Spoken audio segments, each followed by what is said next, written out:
name is Sarah Scampton and I'm an artist working in clay.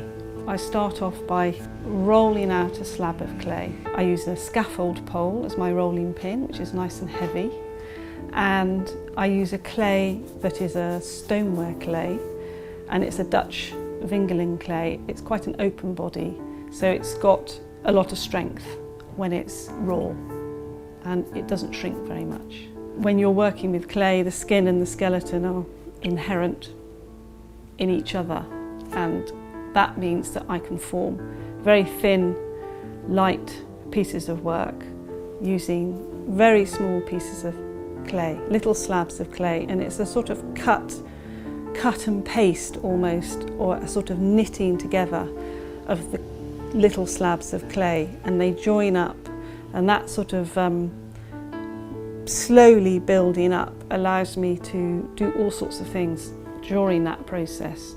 So by using small slabs of clay, I'm sort of able to build and map a terrain as I go, and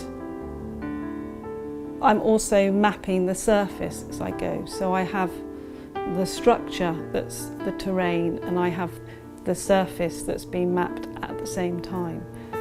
So that when I come to finish a form, even if I've enclosed it or it's just a simple panel, there is a sense that the surface is made through the making process, and then that's highlighted when I put colour onto the surface, because the colour, the slips embed themselves into the surface, and they highlight the divisions and the joins and the scars and the sort of wounds of the piece as it's made.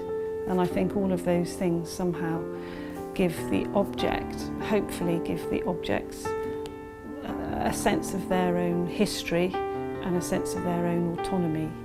And I like to take simple forms and sort of imbue them with something, and there's an internal space that's working with the skin, you know, but you can't see it sometimes.